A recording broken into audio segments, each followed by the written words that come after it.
We're talking hits with Hunter Girl. And Hunter Girl, welcome back to the most impactful countdown in country music. I always just love hanging with you. What were we just talking about? I forgot. You were saying, tell me a great story. No, you were telling me a great story about sad cats. It was the name of my junior high band a long, long time ago. It really was. What was it like being an early performer for you? Like, what did you do in junior high? What did you do in high school? Did you always have this bug for entertainment? Yeah, so I started playing shows full-time in high school when I was like 14. And so I was like begging mom and dad. I was like, please drive me. And so I'll get in the car and please drive me. And then mom's like, oh my gosh, I'm taking my 14-year-old to a bar. Mom and dad would always sit in there and I'd play on the weekdays, like right before, oh my gosh, I'd play like an 8 to 12 a.m. then get up for school at 6 a.m. and my mom taught at the high school. That's so amazing that you started that early and you've been able to witness the transition, like how back in the day you go to honky tonk and hope that there was a label person there that would see your stuff. But now you don't have to be that 14 or 16-year-old and go to the bar anymore, right? You could just upload that thing. Yeah, it's completely different because when you're little and you're looking at all the people you look up to, you're like, okay, what I got to do is play shows. And I was like, okay. So right when I turned 18, I got a job on Broadway while I was in college and I was playing like 7 days a week while going to school, and I was like, okay, I can do this. And so I learned how to do lights. I was duct taping like the wires so the sound machine worked. And you learned every piece. And then it's so wild in the past few years, it's kind of transitioned to what you're uploading on TikTok or Instagram. I got to learn, so I'm like, okay, pivot, like the friends with the couch, and they're like, pivot.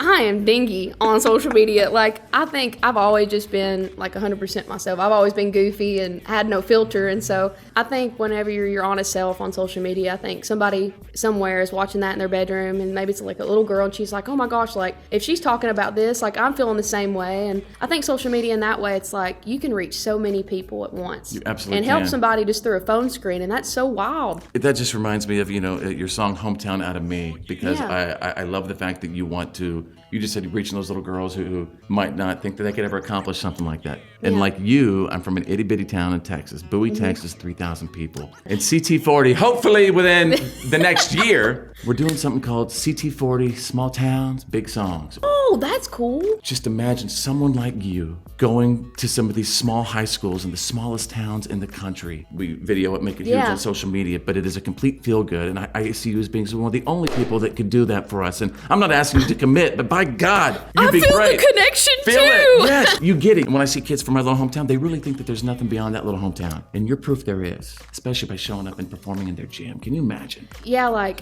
a lot of the time being in Nashville, like you get in your head sometimes. You're like, okay, am I doing the right thing? Am I writing the right songs? And I actually got to go back this past weekend and get to see my family. And I went and sang for mom's class at school. I just sat there and I was like, these are the people I write songs for. I think just reaching people where they're at. And I want to be that kind of musician, that kind of songwriter. Changing their little lives. Yeah. I know. We're laughing, we're crying. I feel like I'm on a soap opera. We are the Sad Cats. That's an idea for our podcast.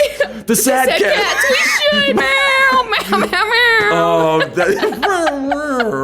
You've been on the road with Lainey Wilson, Justin Moore. You've done even writing. What's it like just being able to hang out with Lainey and Justin, create with them, and perform with them? Oh my gosh. So it's so wild because when I first got to town, I guess that was about 6.5 years ago. It's when Lainey was, first coming up, and I was like, oh my gosh, like she's awesome. She is incredible. And I remember playing a writer's round here in Nashville, one of the dives and everything, and she was there. And I still remember her coming up to me and she was like, hey, I really love that song. And I'm freaking out just because I'm like, oh my God, Lainey Wilson told me she liked my song. And then fast forward like a few years later, and I was having a rough night, and she came over, and I'd only talked to her a few times, and she was like, hey, what's wrong? And I'm just like, my life. And she's like, come over here. And, and I'm sitting there just like, oh my gosh, like these are all the rising women in country right now. And, just her reaching out a hand to me and just kind of talking with me, and she was just so cool and so awesome. And then she was like, hey, come back to my house. We're all having a sleepover. And I wake up the next morning and she runs the door and she's like,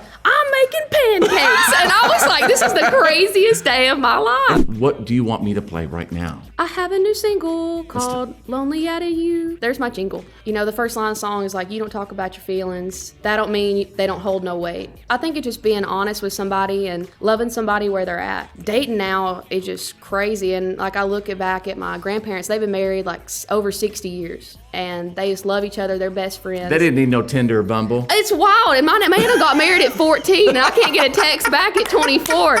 This is ridiculous. But my pa said, I want to love the lonely out of you, Patricia. That's my nana's name. No, he didn't, but I'm going to say he did. Oh, did he really say that? No. Let me just love that lonely out of you. Patricia. I cannot be around you. Oh, I love it.